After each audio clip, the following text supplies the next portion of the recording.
micrófono y me dicen presente o escriben presente en el chat. Eneida Marjorie Alvarado Membreño. Cindy Guadalupe Arbaiza Pérez. Cristian Darío Bernal Benítez. Gabriela Alejandra Castro Castro. Presente. Ok, gracias. Carla Marjorie Chávez Rojas. Presente. Ok, gracias. Mari Mercedes Cruz Castillo. Presente, Lic. Ok, perfecto. Y Eneida también ya la agregué. Erika María Cruz Castro.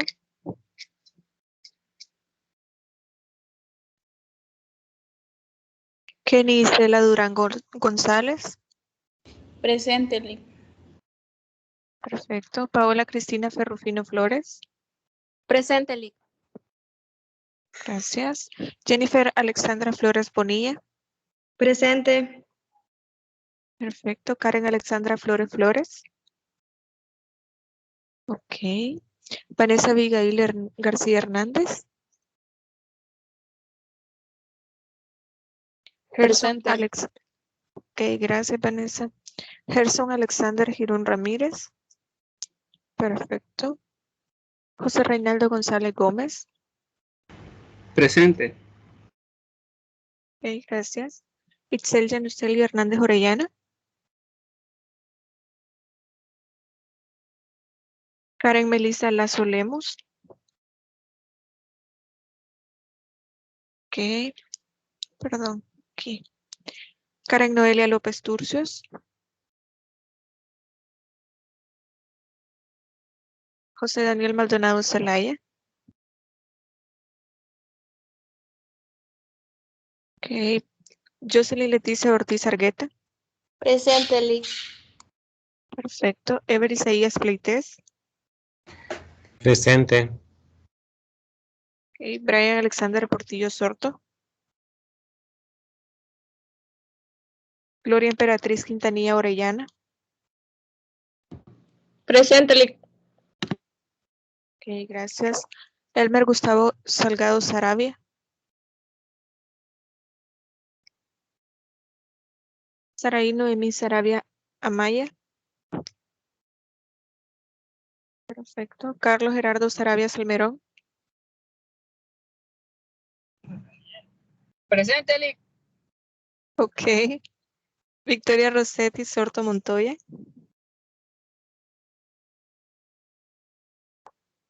Raquel Elizabeth Sorto Torres. Presente. Dani Miguel Humansor Rubio.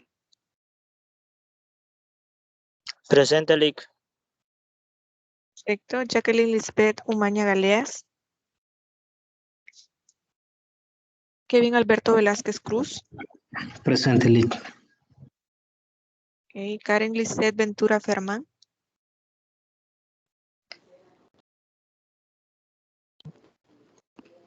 Wendy Lisette Ventura. ¿Quién me dijo presente es Wendy o Karina?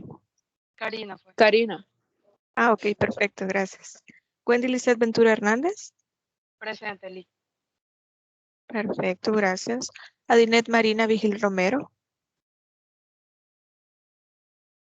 Ok, y Ana Cecilia Zelaya da Silva. ¿Alguien que haga falta en asistencia de este día? ¿Que se haya integrado al momento en que yo haya mencionado su nombre?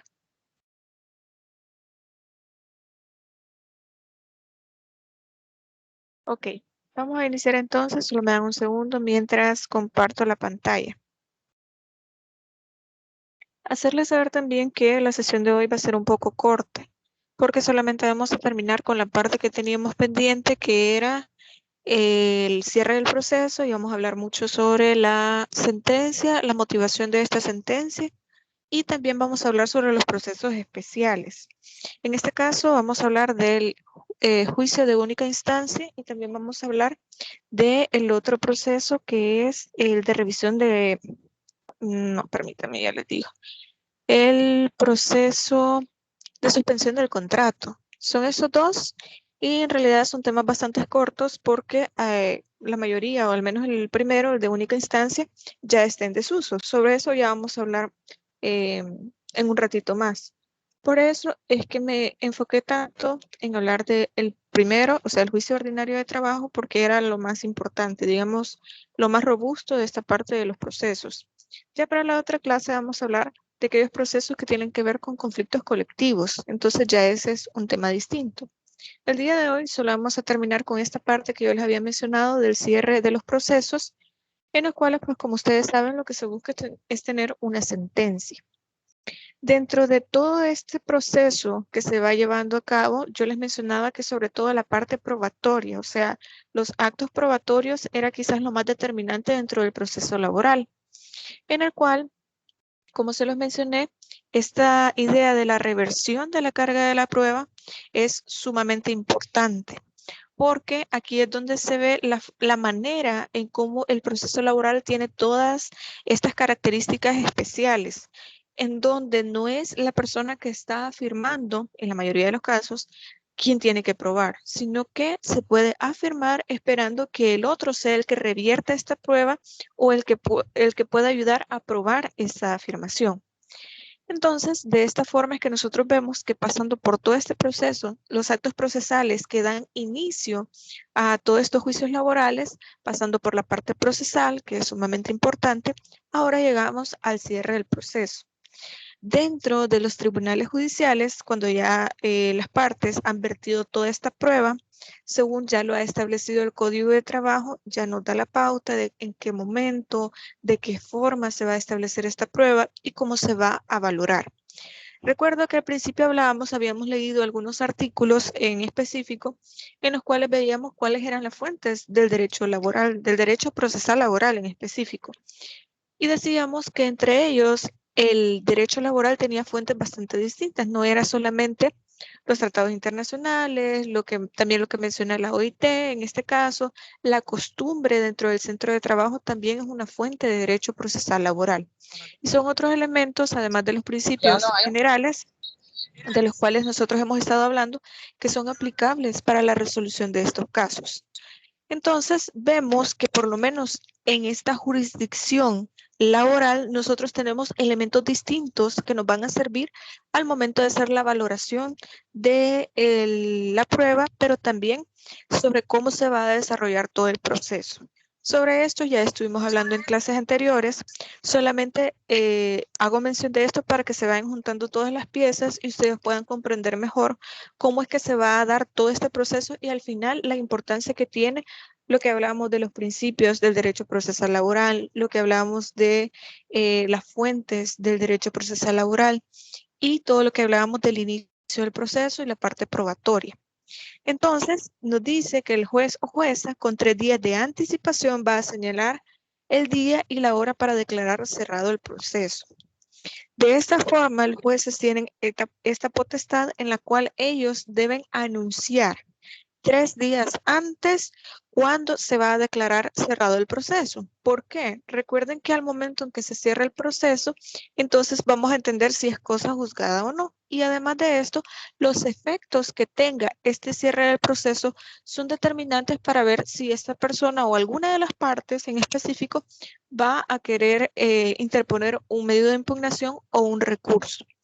Sobre la parte de los recursos es algo bastante importante que creo que todo el otro cómputo solamente vamos a ver recursos, apelación, bueno, todos esos recursos los vamos a estar viendo, porque en la parte laboral han habido bastantes precedentes de los cuales podemos discutir algunas cuestiones, sobre todo porque esta materia es procesal. Entonces lo que nos interesa son estas figuras, son estos elementos de la jurisprudencia que nos pueden servir como herramientas a nosotros como abogados para poder aplicar a futuros procesos. Vamos a analizar algunas sentencias, vamos a ver algunos casos, porque eso es lo que nos interesa acá.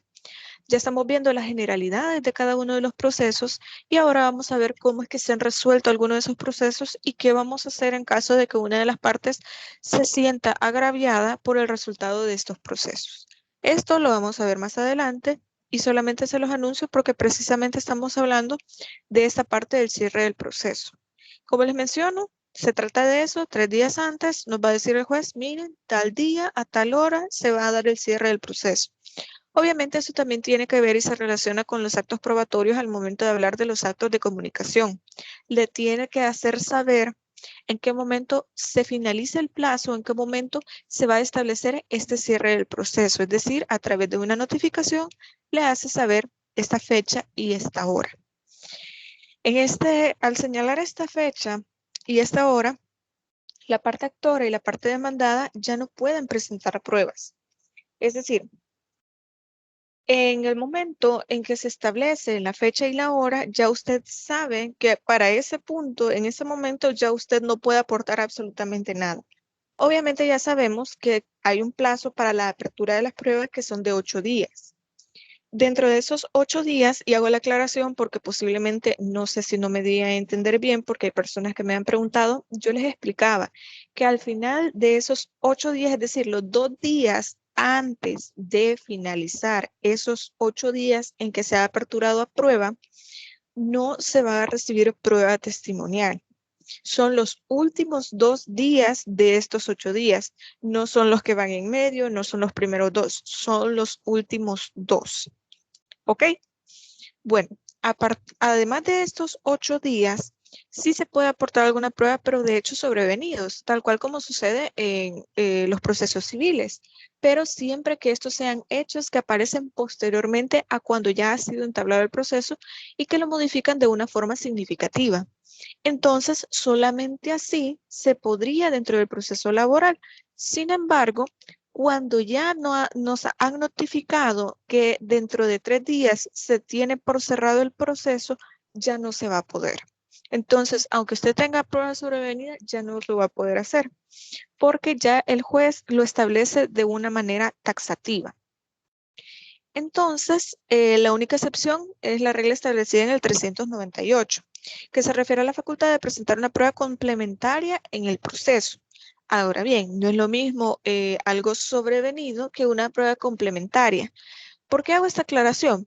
Porque, por ejemplo, el juez, al tener un rol más protagónico dentro del proceso, que esto también lo hemos hablado bastante, que él le da impulso a este proceso, también puede solicitar prueba o puede solicitar algunos elementos, un testimonio de alguna persona, de algún testigo, que dentro de su declaración posiblemente no dio tantos elementos importantes, pero posiblemente, por ejemplo, es el único testigo. Entonces, no tenemos nada más que esa declaración.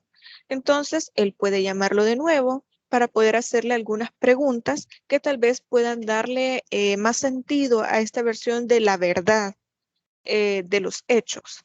Porque recuerden que hacíamos una diferenciación. No hay una verdad procesal y una verdad real. Hay una verdad de cómo han sucedido los hechos, de cómo se han planteado en la demanda, en la contestación y cómo realmente sucedieron. Entonces, por eso se habla de una prueba complementaria, es decir, el juez puede pedir que este testigo regrese para hacerle otras preguntas o puede pedir una prueba distinta, pero con la finalidad de poder complementar todas las piezas, todos los elementos, toda la prueba que se le ha presentado y de esta manera tener mayor certeza de cómo pudieron haber sucedido estos hechos y poder tomar una decisión, que al final eso es lo que nos interesa, la decisión que se va a tomar y que va a estar plasmada dentro de la sentencia, porque esa sentencia es una obligación para todos los jueces, no solo de la jurisdicción de trabajo, que esté debidamente motivada. Entonces, él no puede motivarla con el yo creo que pasó así, yo pienso, me parece que pudo haber sucedido de esta manera el despido, o que no fue así, o que tal vez sí le pagó, pero no recuerda qué fecha, etcétera. No puede ser así.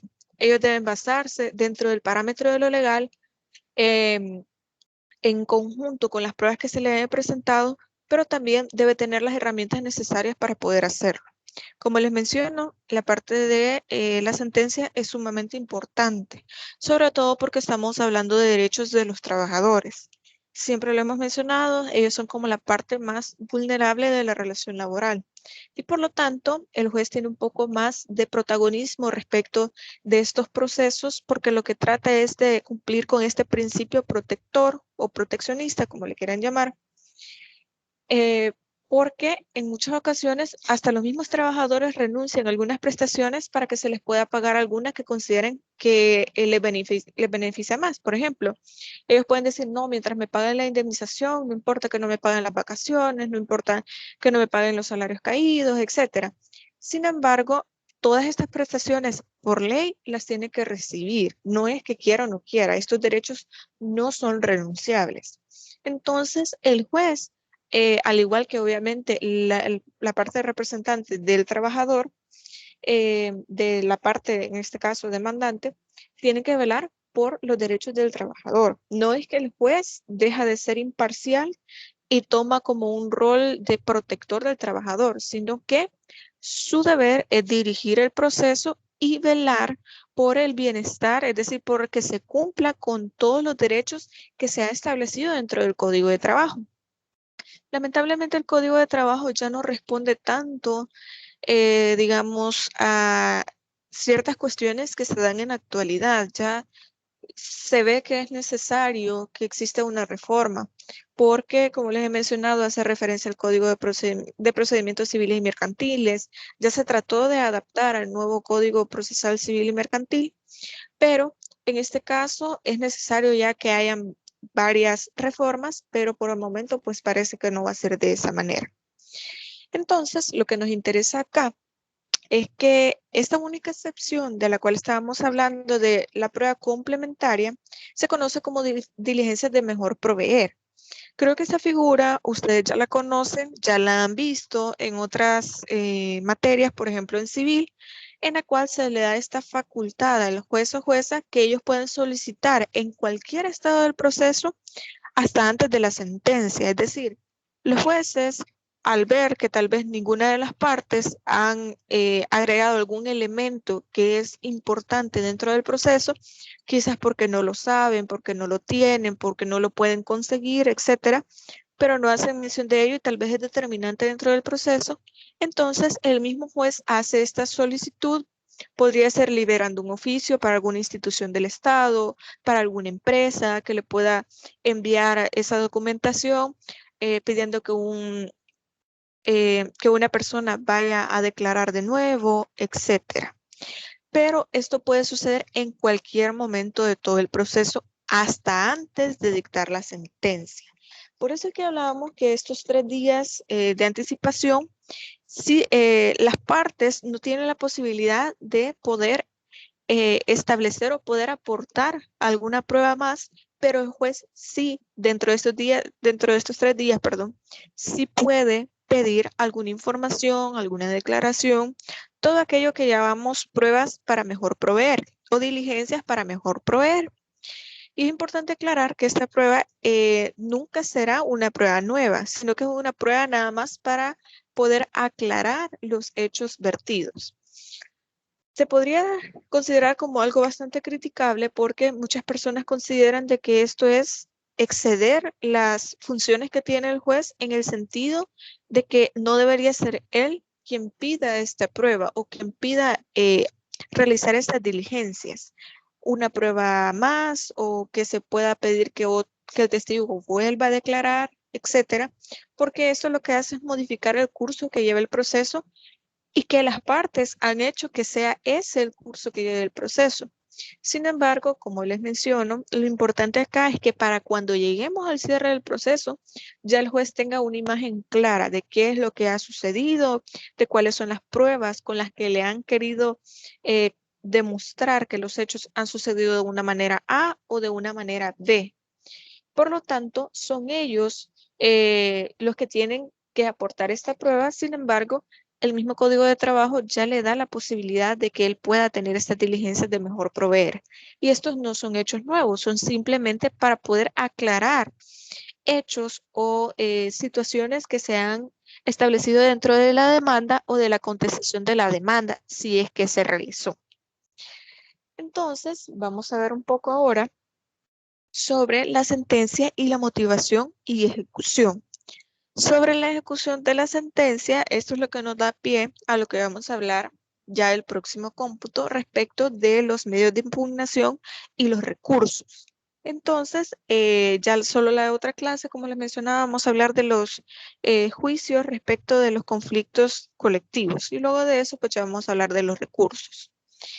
Entonces, tenemos que el artículo 416 del Código de Trabajo determina que una vez que se ha cerrado el proceso, se debe pronunciar una sentencia. Esto es bastante lógico dentro de la idea que nosotros tenemos de un proceso judicial, pero ya se van a dar cuenta que no sucede en todos los casos y ya vamos a ver por qué.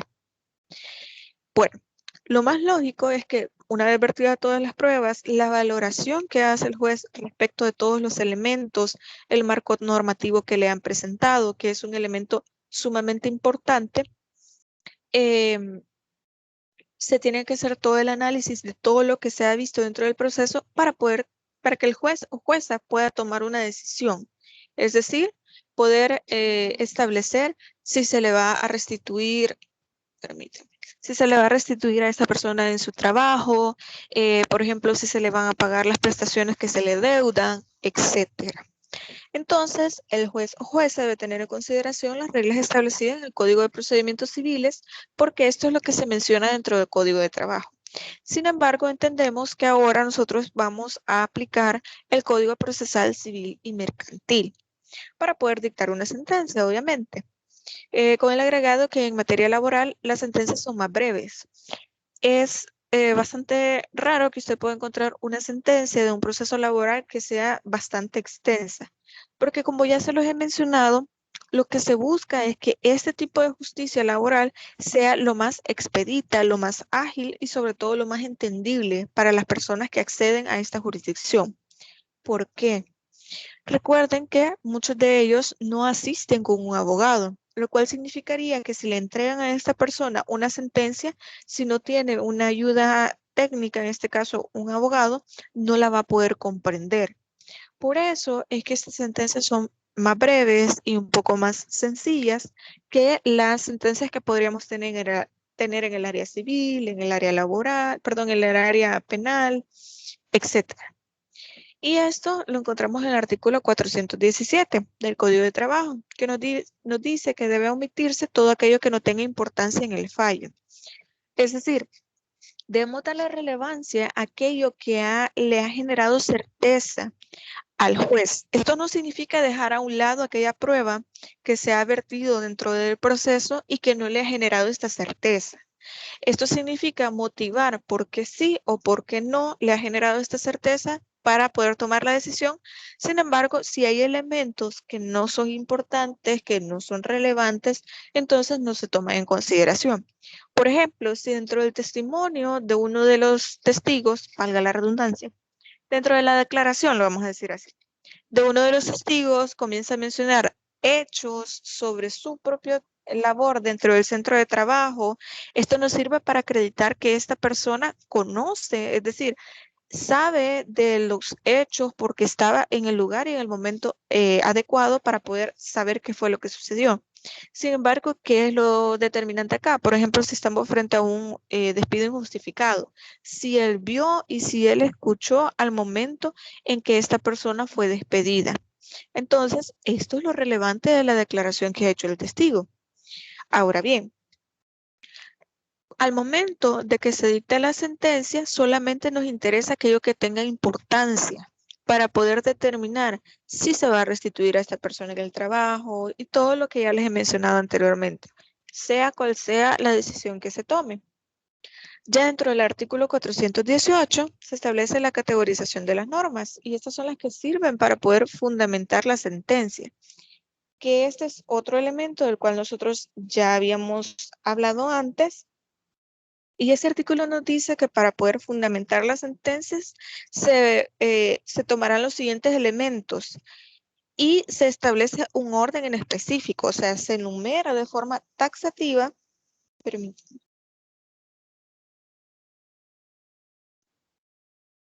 Ok. Se enumera de forma taxativa cuál va a ser el orden en la que se va a fundar esta sentencia. lo primero nos dice las disposiciones del Código de Trabajo. Eso es lo primero que vamos a ver nosotros dentro del fallo. Luego, las demás normas de carácter laboral, también los contratos, las convenciones colectivas o individuales de trabajo en los reglamentos internos del trabajo y los reglamentos de previsión o seguridad social. Es decir, a diferencia de lo que nosotros vemos dentro de las fuentes del derecho, de forma general, de lo que nosotros vimos tal vez en introducción al estudio del derecho o lo que hemos visto en otras materias, los contratos no están allá al final. Al menos en materia laboral, los contratos están al mismo nivel que lo que dispone el Código de Trabajo. Obviamente no vamos a ponerlo como en un orden jerárquico y decir esto es más importante, sino que si se cuenta con ese elemento tiene tanta importancia como las mismas normas que están dentro del Código de Trabajo al momento de tomar la decisión. También los reglamentos internos. Esto es sumamente relevante porque si ustedes se fijan en otras materias, ustedes no van a ver que un reglamento tenga más importancia que elementos como podrían ser las leyes, la Constitución, etcétera. Pero aquí toma mucha relevancia porque esos son los parámetros en los que esta persona o personas realizaban sus labores. Es decir, esta es la normativa, o sea, para ellos era una normativa, este reglamento, dentro de las labores que estaba realizando. Y aquí es donde cobra sentido todo esto que les estoy mencionando. Luego, el numeral segundo nos dice los principios doctrinarios del derecho de trabajo y la justicia social. Esto porque recuerden que nosotros también tenemos algunas directrices que nos da la OIT, tenemos el desarrollo doctrinario de algunos autores que son, de algunos juristas que son bastante importantes, que le dan contenido a estas leyes, que le dan contenido a estos conceptos que nosotros vemos en derecho procesal laboral. Y también tenemos la legislación de diferente de la laboral en cuanto no contraría los principios de esta. Por ejemplo, si nosotros tomamos alguna legislación como podría ser el caso del Código Procesal Civil y Mercantil, que obviamente viene a complementar algunos vacíos o algunos aspectos que directamente el Código de Trabajo ya nos dice. Vamos al Código de Procedimientos Civiles. Sin embargo, como ya está derogado, pues obviamente se entiende que lo que se va a establecer acá es lo que llegó a sustituir este código, que es el Código Procesal Civil y Mercantil. Siempre que no va a contrariar, obviamente, el Código de Trabajo. Ahí está, con esa porque no lo ocupé. Podría darse el caso, Un peso entonces, para bajar echándole aire a la llanta del carro. podrían apagar el micrófono, por favor. Ok, gracias. Que esa interferencia y los demás compañeros no pueden escuchar bien. Pero bueno, les decía que puede darse el caso, por ejemplo, que en el Código Procesal Civil y Mercantil se establezca de forma supletoria o complementaria algún elemento para que no lo contemple el Código de Trabajo, pero que al final pueda ser contrario a algún elemento del Código de Trabajo. Por ejemplo, imagínense el caso que en el Código Procesal Civil y Mercantil se establezca un plazo en específico, pero lo que haga es dilatar el proceso cuando uno de los principios importantes dentro del Código de Trabajo es que sea expedito el proceso, que sea ágil, que se dé lo más rápido que se pueda. Entonces, realmente va a contrariar la finalidad o este principio que se trata de cumplir en el Código de Trabajo. Y luego tenemos la razón de equidad y buen sentido, que en este caso, esto directamente se lo dejamos al juez, de quien conozca la causa, y va a ser él que con esta equidad y buen sentido y haciendo uso de todos los elementos anteriores. Por eso es que este artículo 418 dice que las sentencias serán fundadas según el orden siguiente.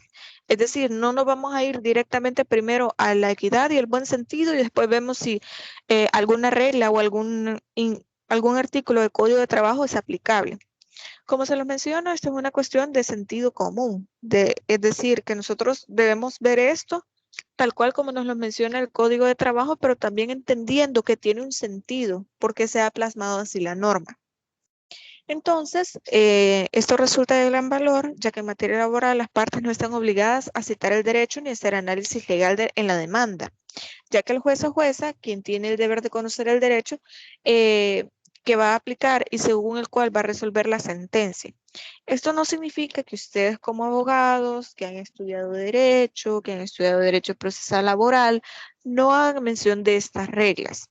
Esto básicamente es para aquellas personas que no tienen un representante, es decir, una representación técnica dentro del proceso. Es decir, ellos no tienen la obligación de conocer el derecho procesal laboral para poder entablar una demanda. Recuerden que se puede hacer de forma escrita o de forma verbal. Por lo cual no se le obliga a esta parte, no se le obliga, por ejemplo, a esta persona que va directamente al Ministerio de Trabajo o que va al juzgado laboral, que deba conocer de todas estas reglas. Por lo tanto, no es necesario que se establezca dentro de la demanda, pero si tiene un abogado, una representación técnica dentro del proceso y que conoce sobre el derecho procesal laboral, pues estaríamos obligados básicamente a poder incluirlo dentro de la demanda. Para ello, el inciso primero del, el artículo 418, ya estuvimos hablando de eso. Y luego la otra categoría que nos establece este artículo se refiere a los principios y la doctrina laboral. De eso también ya lo estuvimos mencionando. Esto lo que nos trata de decir es que la persona juzgadora perfectamente puede utilizar estos principios o la doctrina laboral para darle un mejor fundamento a la sentencia. Como les menciono, esto no se trata de que en la demanda ustedes solamente van a colocar los hechos tal cual como pasaron y luego el petitorio. Estamos hablando de que también es necesario adecuarlo dentro del marco jurídico, pero también si usted conoce algún precedente con el cual se haya resuelto otro caso parecido a este, entonces se puede dar. Recuerden que la analogía únicamente es prohibida en los casos penales, pero en este caso usted puede hacer mención de la doctrina, puede hacer mención de la legislación internacional, puede hacer mención también de la jurisprudencia para poder fundamentar bien su caso. Quizá el 50% del éxito en su proceso está en hacer una buena demanda. Hace poco estaba hablando con un juez que no era precisamente del área laboral, sino del área de familia, porque yo también estoy dando derecho de familia, y él me mencionaba eso, me decía, es que el problema acá, me dijo, es que muchos abogados no saben hacer una buena demanda, no saben hacer recursos. Entonces, es quizás uno de los puntos de debilidad que nosotros tenemos. Conocemos mucho la teoría, sabemos mucho de datos importantes, históricos, etcétera, pero a la hora de ponerlo en práctica, de querer resolver un caso, de querer llevar un proceso, no sabemos hacerlo. Hay muchas personas que no se admiten, por ejemplo, ciertos recursos que son bastante importantes porque el abogado no ha hecho bien este escrito, es decir, esta demanda, o más bien este escrito para el recurso. No lo ha redactado bien. Entonces nosotros bueno, ahora ya está en la cámara.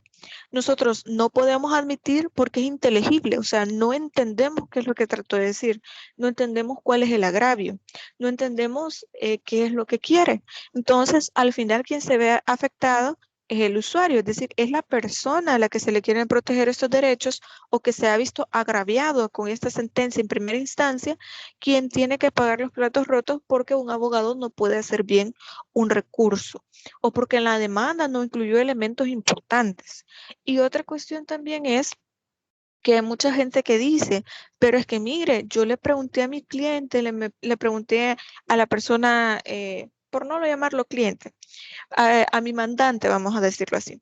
Le pregunté si había algo más que necesitaba hacerme saber, si había algún otro elemento que fuera importante y no me lo dijo. Y de pronto en la audiencia dijo todo lo que no me había dicho a mí. Claro, pero también es nuestro trabajo como abogados verificar si esta persona realmente está dando todos los elementos necesarios para colocarlos en la demanda. Esto se lo digo como un consejo personal. Yo sé que no estamos en orientación para la vida, pero créanme, me importa mucho darles herramientas a ustedes que les vayan a servir. Más allá de la teoría, más allá de lo que veamos en la clase, quiero que ustedes sean buenos abogados y que hagan bien las cosas. Por eso es que, sobre todo cuando hablemos de los recursos, nos vamos a detener bastante en eso, porque son elementos de debilidad dentro de las personas que se han graduado. Entonces, es un elemento que nosotros vamos a remarcar bastante. Respecto de las demandas, ya ustedes realizaron una y realmente la mayoría lo hizo bastante bien. Lo único es, y yo se los hice saber las clases anteriores, me parece, es que les hacía falta el marco normativo. Eso era todo, pero en realidad la mayoría ha planteado bien su posición sobre el caso, los elementos importantes, el petitorio, todo está perfectamente bien. Lo único es agregar el marco normativo. Y bueno, con esto ya finalizamos la parte del cierre del proceso. Luego lo vamos a retomar cuando veamos la parte de los recursos y la parte de la ejecución de la sentencia. También creo que se lo vamos a dejar para la otra clase. Ahora vamos a hablar sobre los procesos judiciales laborales, pero son procesos especiales. En este caso vamos a hablar de los juicios de única instancia, el juicio de suspensión del contrato y los procedimientos de revisión de fallos pronunciados en juicios de riesgos profesionales. Respecto de este último, que sería la revisión del fallo, ese lo vamos a dejar para el momento de que hablemos de los recursos. No lo vamos a hablar ahora. Por eso les decía que tal vez esta sesión fuera un poco más corta, porque solamente vamos a hablar de estos dos elementos. Única instancia y suspensión del contrato. Respecto de este juicio de única instancia, dentro de los procesos especiales tenemos este, que es el juicio de única instancia. Este tiene características bastante especiales porque este proceso funcionaría como si fuera un juicio sumario, es decir, un proceso sumario, en el cual lo que se busca es que sea lo más expedito que se pueda, tratando siempre de tener elementos o una estructura bastante entendible y bastante accesible, pero que al final lo que busque es resolver el proceso lo más rápido que se pueda. Este proceso ya se ha derogado dentro del ordenamiento jurídico, pero no es una derogación taxativa, es decir, esto todavía lo podemos encontrar dentro del Código de Trabajo. Es más bien que ha caído en desuso. Este proceso nosotros ya difícilmente nosotros lo podemos ver, y de hecho yo le consultaba a alguien porque al menos yo en la práctica no lo he visto. Le pregunté a alguien que tiene más experiencia en el área laboral qué tan común o cuántos casos había llevado o había visto de esta única instancia. Y me decía él, la verdad, yo en la práctica, y se dedica a esto, específicamente a la parte laboral, me dice, yo en la práctica no he visto ninguno, me dijo. Y ya vamos a ver por qué es que ahora ya no se dan estos procesos. El legislador lo ha ubicado a este proceso o a este juicio dentro de los juicios especiales junto a la suspensión del contrato individual de trabajo y la revisión de los fallos pronunciados en juicios jurídicos profesionales. Pero es necesario advertir que existe otra clase de procedimientos especiales que al no tener trámite específicamente se someten a la regla de los procesos comunes que está en el artículo 240. En este artículo 240 se los coloqué acá, no sé si ustedes lo van a poder ver.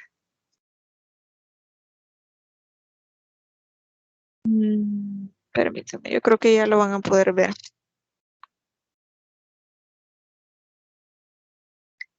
Espero que lo puedan ver ahí. Les coloqué ahí el artículo para que podamos ver a qué hace mención este artículo 240. Y en este dice que se van a decidir los trámites por el proceso común, cualquiera que sea la cuantía que este proceso tenga.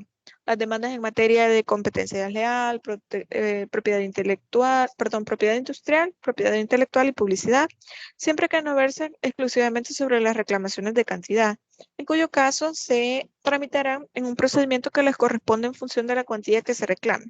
Y aquí viene lo que necesitamos nosotros saber. Se decidirán también en el proceso común las demandas cuya cuantía supere los 25,000 colones o lo equivalente en dólares de los Estados Unidos de América, que aquí ya les hice la conversión porque en el código no lo van a encontrar, pero son alrededor de 2.858 dólares con 84 centavos, y aquellos cuyo interés económico resulte imposible de calcular ni siquiera de modo relativo. Entonces, ¿por qué el Código de Trabajo hace como esta relación con el Código 240 del Código Procesal Civil y Mercantil?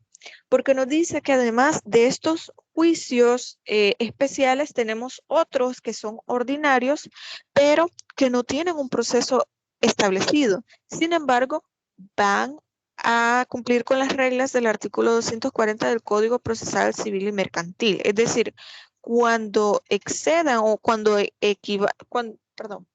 si equivalen a estos $2,858.84 o superan esta cantidad, entonces van a seguir las reglas de este artículo.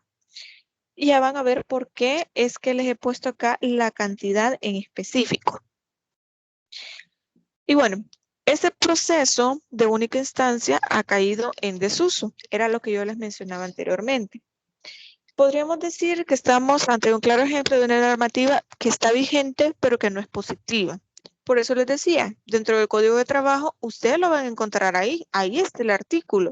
Sin embargo, no se hace uso de este proceso, pero ya les voy a explicar por qué. Obviamente, pero primero se lo voy a poner acá para que me vayan comprendiendo. El juicio de única instancia son aquellos que se interponen cuando la suma que se reclama, creo que no lo pueden ver todavía, no, ya lo pueden ver, no excede a los 200 colones, es decir, a $22.86.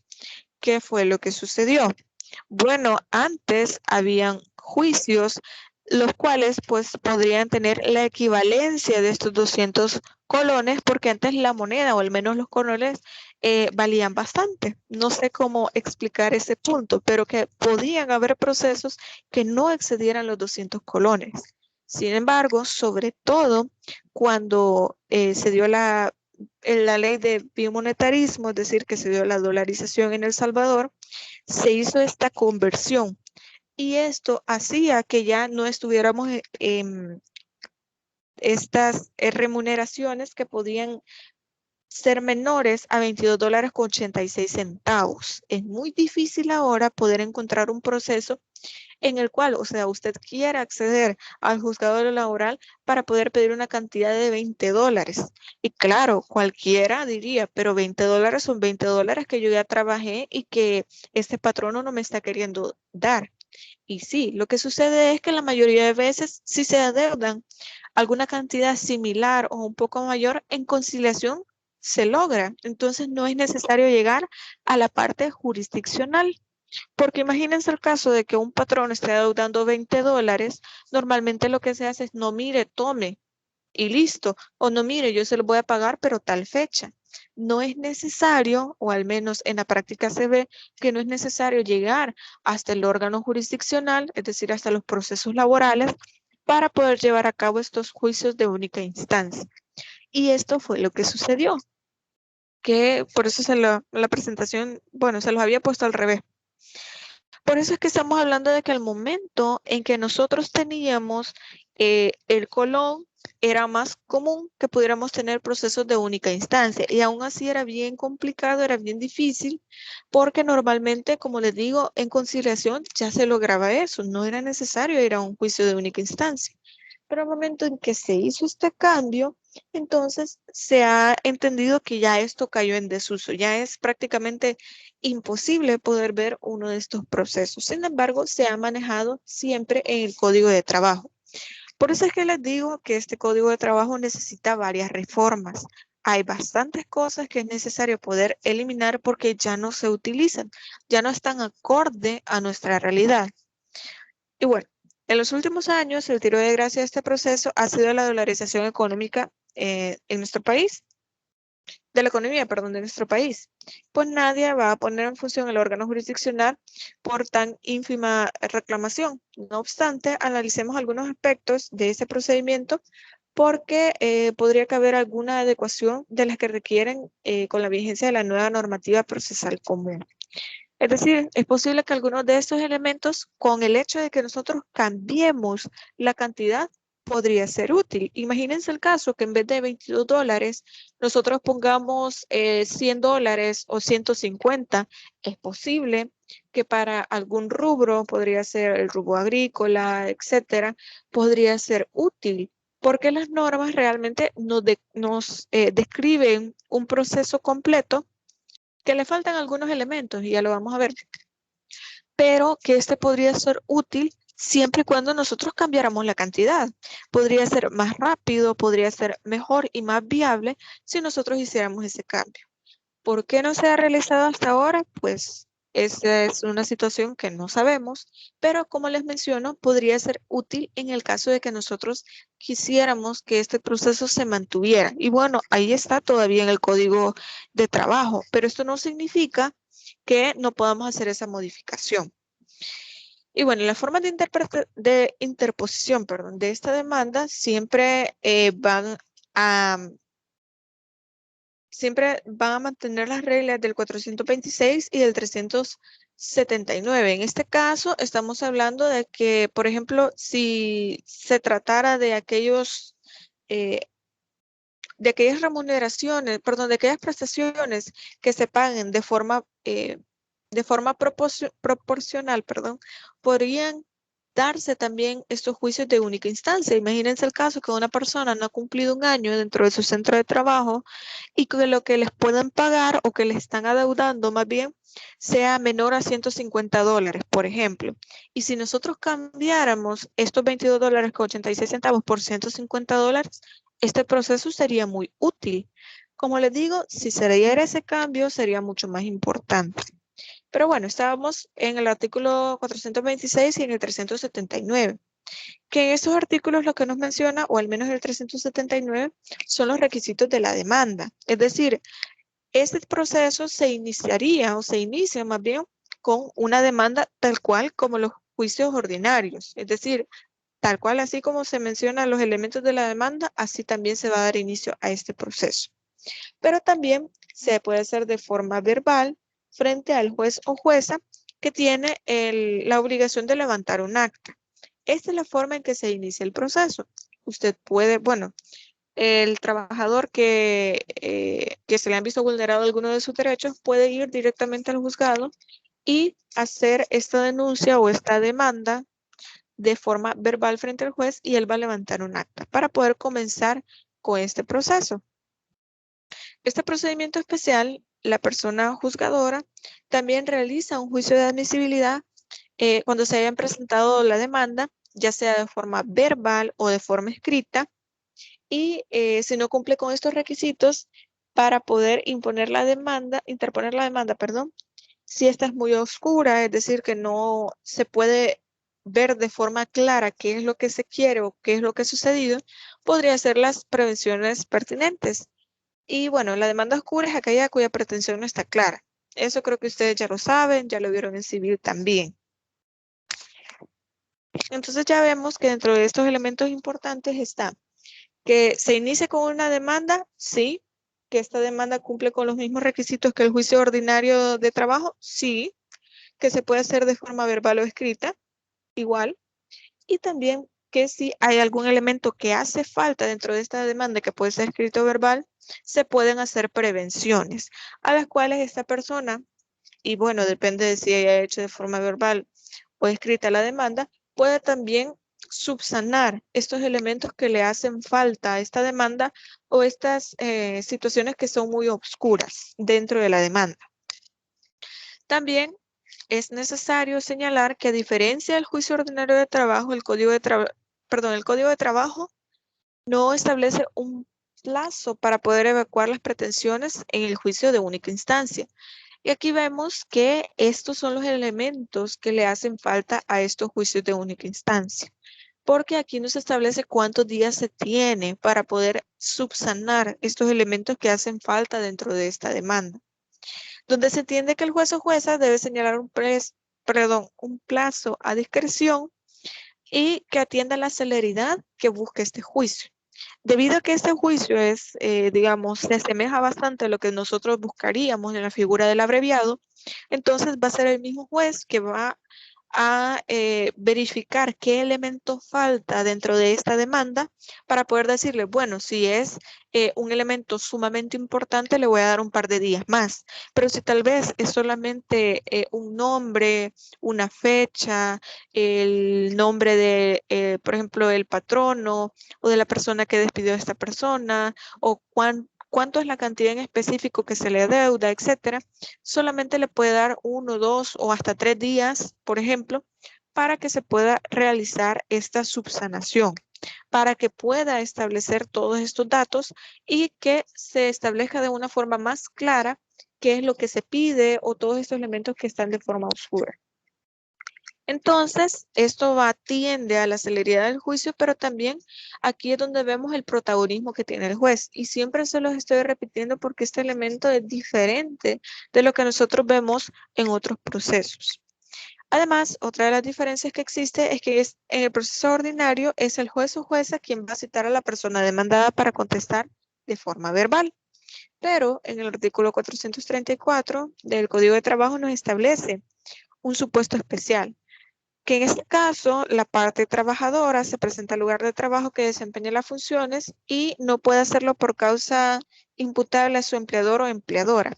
En este supuesto se le impone al juez o jueza el deber de informar a la persona trabajadora que el juicio seguirá adelante y si se prueba lo alegado por el trabajador o trabajadora, se va a presumir el despido y por consiguiente la terminación del contrato. En este caso, nosotros vemos que el incumplimiento de una de las partes dentro de estos contratos de trabajo es sumamente relevante. Por lo tanto, el juez, al conocer el incumplimiento de una de las dos partes, entonces va a dar por entendido la terminación del contrato. Y creo que este tema de la terminación del contrato, ustedes ya lo vieron en la materia anterior a esta. Entonces, ahí vemos si es responsabilidad del patrono, si es responsabilidad del trabajador, etcétera. Pero al ver si existe algún tipo de incumplimiento, entonces el juez, por ya haber comenzado un proceso laboral, puede dar por terminado este contrato. Y bueno, una vez que se ha dado este término probatorio, ya que el juez lo determina, es decir, cita a la otra parte, a la parte demandada, para que pueda establecer los puntos en específico sobre los cuales se establece esta demanda verbal o escrita y se abra prueba. Y será, en cuanto al término probatorio, esta vez, en este proceso de única instancia, solamente son 3 días, según lo dispuesto por el artículo 435. Y si vamos a promover un juicio de única instancia, debemos tener toda la prueba que queremos presentar. Porque esto solamente tenemos estos 3 días y los elementos con los que nosotros vamos a probar debemos tenerlos ya a mano.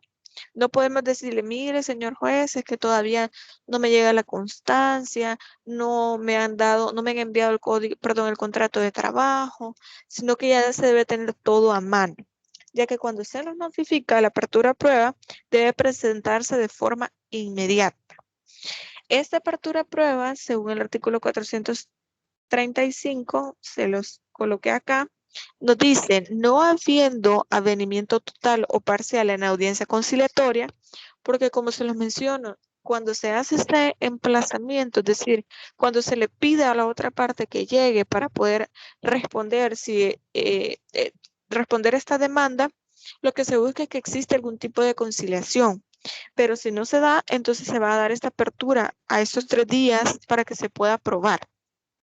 Si no hay un avenimiento total o parcial en la audiencia conciliatoria, pasado el momento señalado por la misma, por no haber estado presentes en el tribunal las dos partes o una de ellas, el juez abrirá prueba por 3 días.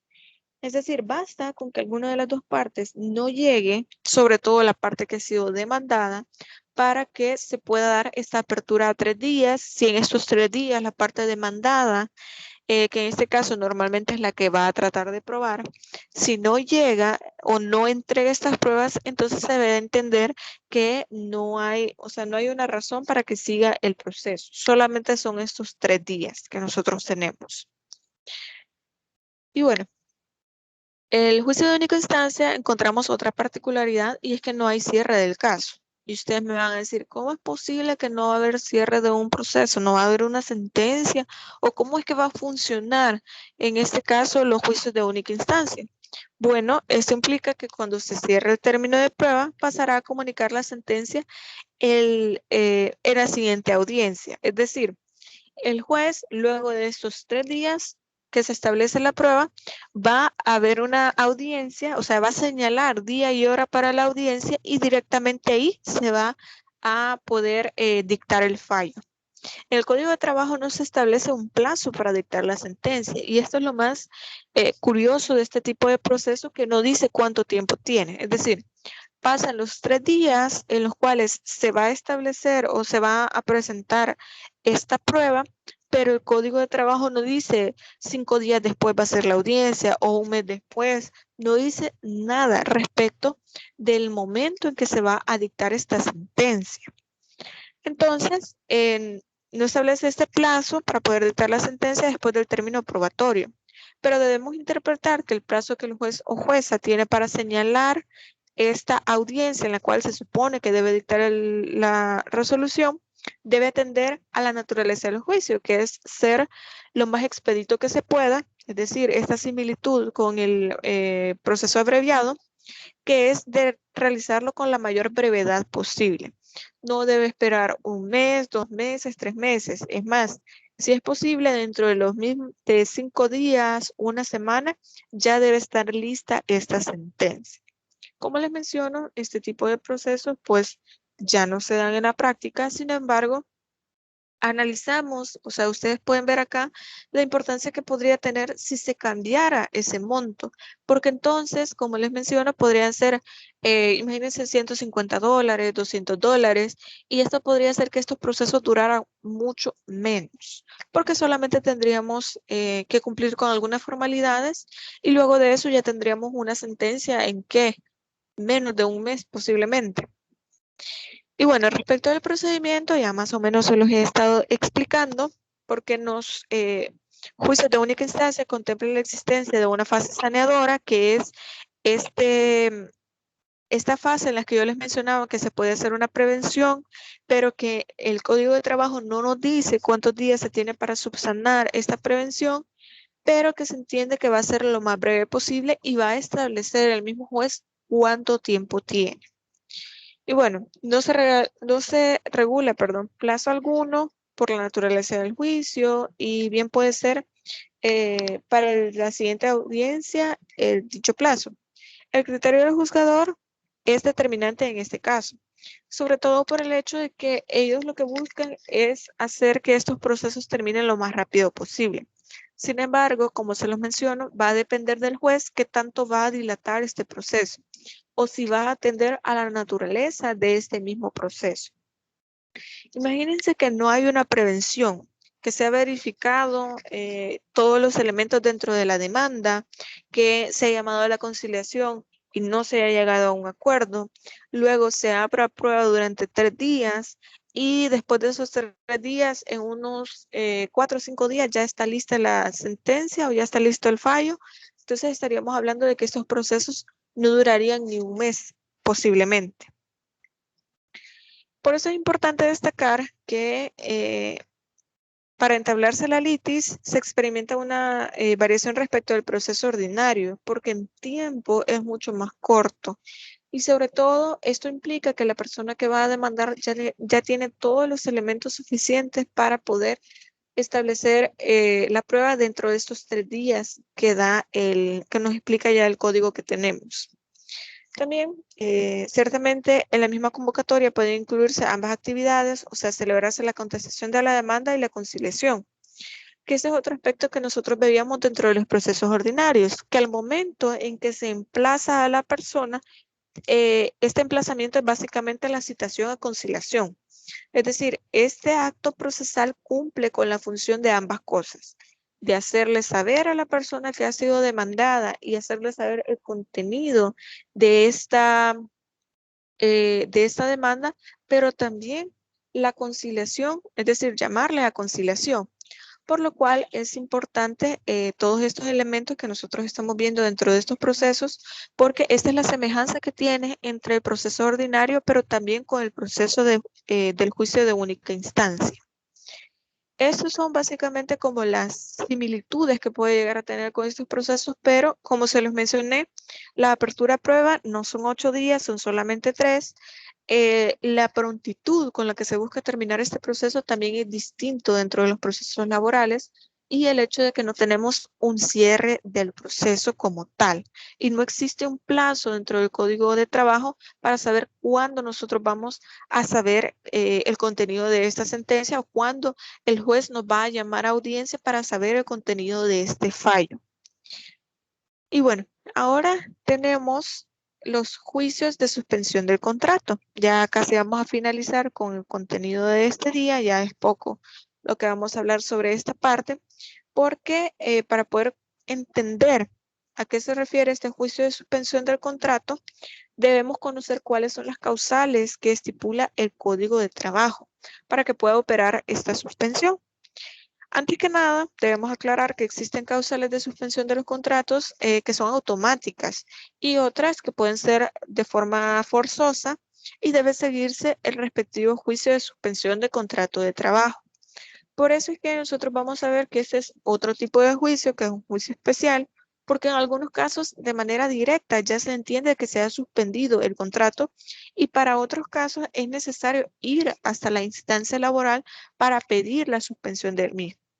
Suena bastante obvio lo que les estoy diciendo, pero precisamente dentro del Código de Trabajo ya nos establece cuándo entendemos que es de forma automática y cuándo va a ser necesario un proceso. En este caso, las causales nosotros las encontramos en el artículo 36 del Código de Trabajo y en el ordinal 1 y 7 del artículo 37 del Código de Trabajo. Que en este caso, además de que se los he puesto acá, que también le voy a mandar estas presentaciones, no se me va a olvidar, se la puede mandar, no se preocupen. Tenemos que, por ejemplo, en los supuestos del artículo 36, nos dice que son 10. En este caso tenemos el primero por fuerza mayor o caso fortuito. En este caso sí es de forma automática. Por ejemplo, que hace falta materia prima, fuerza motriz u otros semejantes a partir del cuarto día de interrupción de las labores cuando las consecuencias de dicha fuerza mayor o caso fortuito no fueren imputables al patrón. Por ejemplo, lo que nosotros podemos ver en la actualidad. Imagínense por lo de la pandemia. Esto no es una causa imputable al patrono. Obviamente, si las personas no podían ir al centro de trabajo porque no existía algún tipo de distanciamiento social, pues es bastante obvio que eso no es imputable al patrono, que esta es una situación de emergencia en la cual no tiene responsabilidad el patrono. Como se los menciono, estas cuestiones que nosotros estamos viendo de la suspensión de los contratos por responsabilidad del patrono o responsabilidad del trabajador, estas son cosas que ustedes ya vieron en la materia anterior. Por eso solo vamos a hacer como un pequeño repaso para ver cómo funciona este proceso. También tenemos en la causal segunda por la muerte del patrón o incapacidad legal, física o mental de este, siempre que traiga como consecuencia directamente la suspensión de las labores. Imagínense que, por ejemplo, el patrono sea la persona que dirige una obra. Vamos a poner el ejemplo. Que sea quien dirige la obra. Entonces, si esta persona fallece o tiene algún tipo de incapacidad, que tuvo un accidente y está en estado vegetativo, está en coma, etcétera, y posiblemente la obra tenga alguna peculiaridad que solo él sabía cómo realizarla, entonces se va a entender en este caso que no se puede seguir con la obra en sí, que posiblemente pueda haber otra persona que la pueda dirigir, pero que no pueda seguir con esta obra tal cual como era, porque solamente esta persona que falleció o que está incapacitada, entonces la podía realizar, o era un diseño de esta persona. Entonces vemos que en este caso tampoco se va a poder seguir con este contrato porque en realidad ya no va a tener las directrices de esta persona para cumplir con el tiempo establecido para la obra. También por huelga legal o paro legal. En estos casos se va a entender que existe una suspensión porque no se puede seguir con las labores de forma normal. Pero todo esto de la parte de las huelgas también ustedes ya lo vieron, ya es un tema que ustedes ya tocaron en la materia anterior y ya entienden a qué se refiere esta huelga legal. Y también vamos a ver que en el inciso cuarto tenemos la incapacidad temporal resultante del accidente de trabajo, enfermedad profesional, enfermedad o accidente común. En este caso, también, no sé si ustedes ya vieron esta materia o la van a ver después, de la previsión social y seguridad laboral. No estoy segura si ya la vieron o no, pero en este caso ya ustedes ven la parte de los riesgos profesionales, las enfermedades, cómo se pagan, cómo se pagan estas indemnizaciones por eh, algún accidente dentro del centro de trabajo, etcétera. Luego tenemos por enfermedad o accidente temporal del patrono que dirige las obras, es lo que yo les mencionaba, dirige las labores, cuando su ausencia perjudique necesaria o inevitablemente el desarrollo normal de las mismas. Luego tenemos por la detención de cualquier clase que sufriera el trabajador o por pena de arresto del mismo interpuesta por una autoridad competente. En este caso, obviamente, esto escapa de la responsabilidad que tiene el trabajador porque es una cuestión que tiene que ver con la autoridad, es decir, por algún delito que haya cometido, por algo que se le esté investigando. Por ejemplo, yo he conocido un caso que a una persona llegaron a detenerla a su centro de trabajo porque había incumplido con las cuotas de alimentos respecto de sus hijos. Entonces lo denunciaron por precisamente este delito, que es incumplimiento de los deberes de asistencia económica. Lo detuvieron y no se pudo presentar a trabajar. Entonces, en este caso se entiende que existe una suspensión de este contrato. Luego vemos que tenemos por la detención de cualquier clase que sufriera el patrono.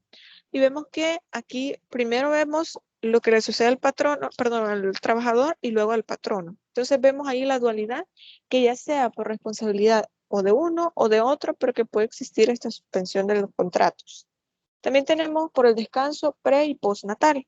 Y esto por ser un derecho que tienen las mujeres, porque no se puede despedir ni tampoco se puede dejar de contratar a una mujer simplemente por el hecho de que está embarazada o por querer ser madre. Es decir, que se encuentre en un trabajo y que ella quiera salir embarazada y que le hagan saber que si lo hace, entonces va a ser despedida.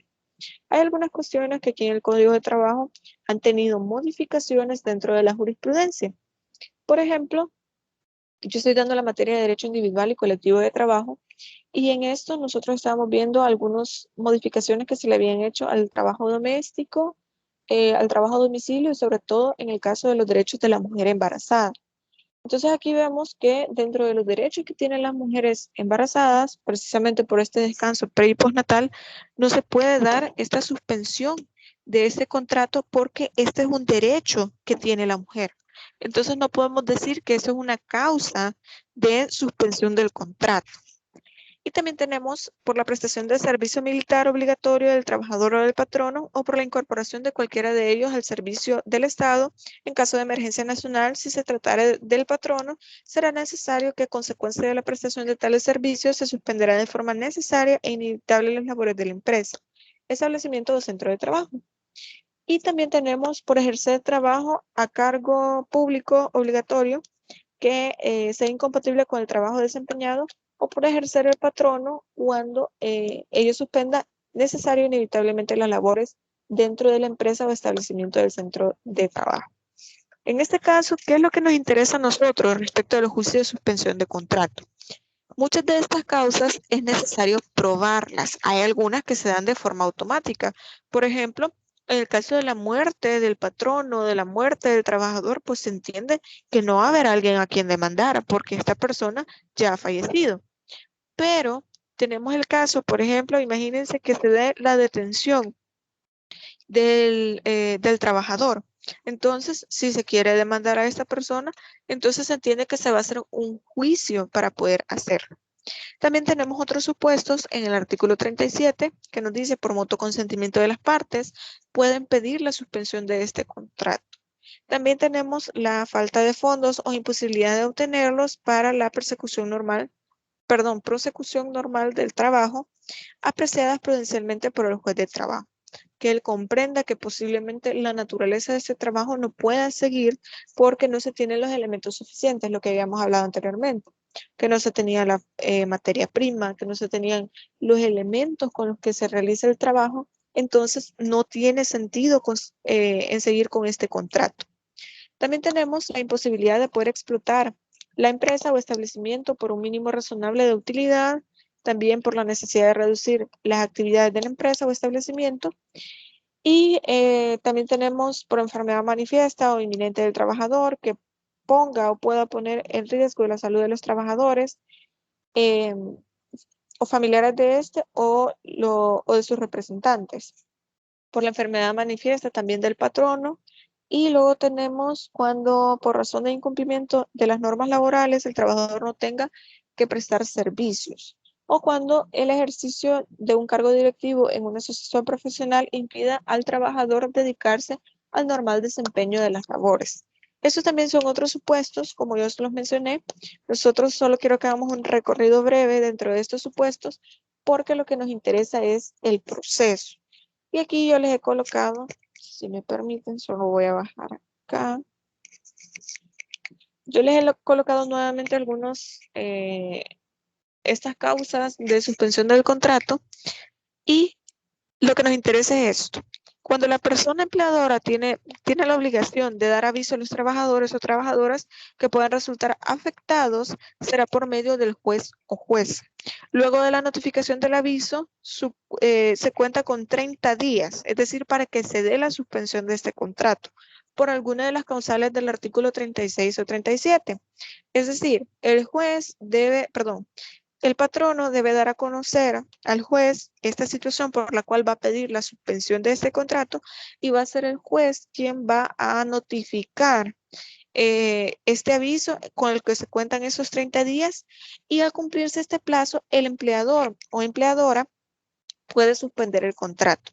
Claramente, si es que se cumple con alguno de los requisitos que se mencionan en el artículo 36 y 37. Pero es importante que se pueda aclarar esta última idea que se menciona, porque no debe entenderse en este sentido que legalmente se suspenden los contratos. O sea, no es de forma automática, a menos que, por ejemplo, lo que yo les mencionaba, que se muera el patrono o que se muera el trabajador. Pues aquí no hay nadie a quien notificarle. Entonces, ya que la persona empleadora le solicita al juez o jueza esta suspensión, después de los 30 días que se ha establecido, y que continúe con el proceso de suspensión. Es decir, posteriormente a esto vamos a tener otra notificación en la cual nos dice que ya se suspende este contrato. Básicamente, esos son los procesos especiales, son bastante cortos. Realmente en este juicio de suspensión del contrato solamente se trata de notificarle a la parte demandada, en este caso normalmente al empleado o al trabajador, que se va a suspender este contrato, se mencionan las razones y se le dice que tiene 30 días.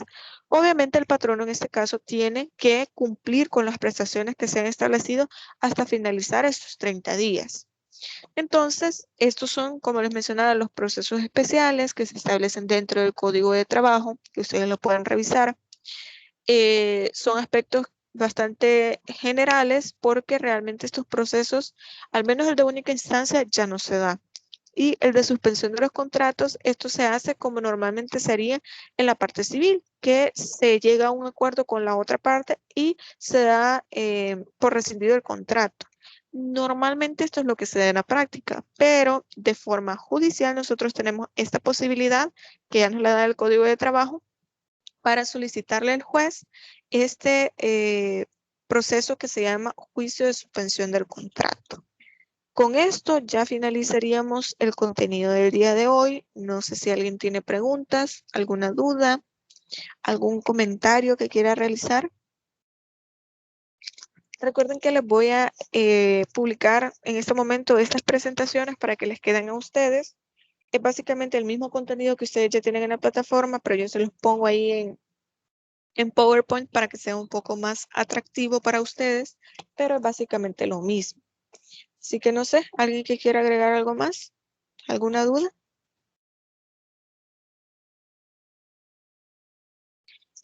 Ok, nos vamos a quedar hasta acá entonces.